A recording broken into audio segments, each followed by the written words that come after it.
Hello and welcome back to Fallout 76. Today I'm going to be testing a new build.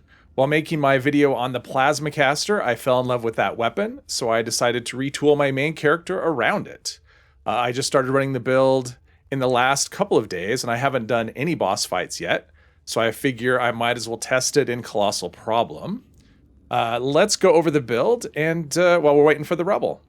Now, as far as legendary perks go, I don't have anything that's going to help with damage, but I do have 3 specials maxed out and electric absorption because this thing does gobble fusion cores as near as I can tell. It is a critical build, a VATS critical build, which, doesn't usually go with power armor, but that plasma caster works well with it, so that's what we're doing. I have all the heavy gunner perks maxed out. I also have concentrated fire, tenderizer for extra damage, stabilized for armor penetration, and power user to help with the fusion core use. I have adrenaline maxed out and gun fu maxed out. Don't usually run it that way, but I had the points in agility and it certainly can't hurt. As it is a critical build, I have better criticals and critical savvy maxed out, along with Bloody Mess for a little bit of extra damage.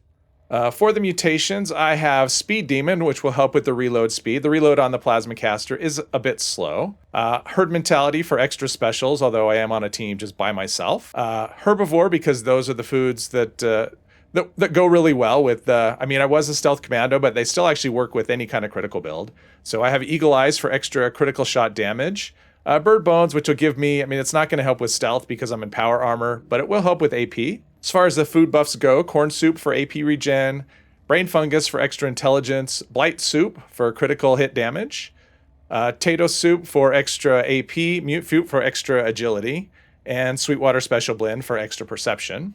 I am running Union Power Armor. It's just a mix of pieces, but I do have 3 that have AP Refresh, which is what I was going for. This is not a very AP efficient weapon. And then a couple with fire resistance because that's just where it ended up. And the plasma caster I'm using is Aristocrats with the VATS critical hits doing 50% more damage and damage resistance while reloading, which actually shouldn't really be doing anything at all. That won't make any difference at all.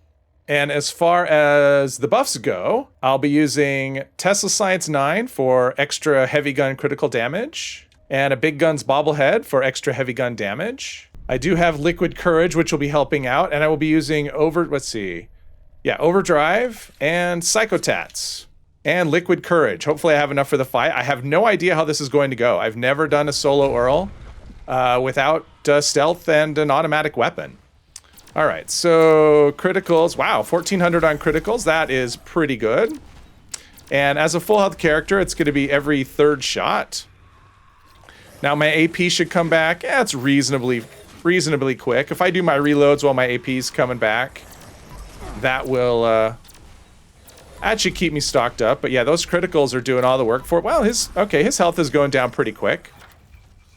Now I do have canned coffee. I could be spamming that, but I'm just kind of lazy when it comes to stuff like that. I don't like to have to constantly spam things during a fight. And I figure I'm buffed enough, and based on what I'm seeing with his damage, I should be able to do this okay. And I have enough fusion cores. The one thing I was actually worried about with this was running out of fusion cores, because as you can see, you can almost see the fusion cores drain as I'm firing in VATS. This is just not a very fusion core friendly build. But thankfully, fusion cores are easy to come by. Wow, that is really nice damage. So even though I'm not an automatic weapon and I don't have a super high fire rate, I'm still okay. Well, yeah, Wendigos. I'm using a jetpack, and I probably should have put on reactive plates or something.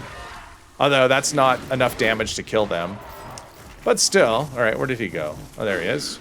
Okay. Yeah. I'm kind of in the thick of things. I actually do prefer this event in stealth just because of stuff like this.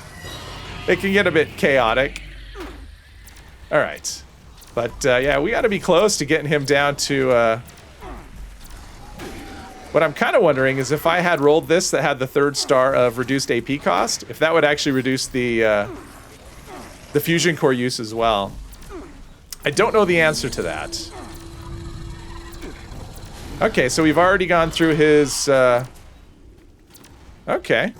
So it took about 2.5 minutes to go through the first half of his health bar. So that, yeah, we should be doing all right. I mean, I'm not trying to speedrun this, but I'm also not wanting this to be a 25-minute fight, and it doesn't look like it will be. So I should have enough of everything. Enough fusion cores. I've already gone through one, and I'm halfway through another one. Yeah, this is... I nicknamed this build the Fusion Core Gobbler, because that's pretty much what it does. But when you're out in the wasteland, it's not that big of a deal because you tend to fight a mix of enemies, right? And so you'll be draining your fusion cores, but then you'll get an enemy that uses automatic energy weapons, rather. And since I have electric absorption, that'll just charge it right back up in a heartbeat. But this is going really well. I mean, of course, having all those buffs makes a huge difference, but even without them, I'd probably be okay. Obviously, it would take longer.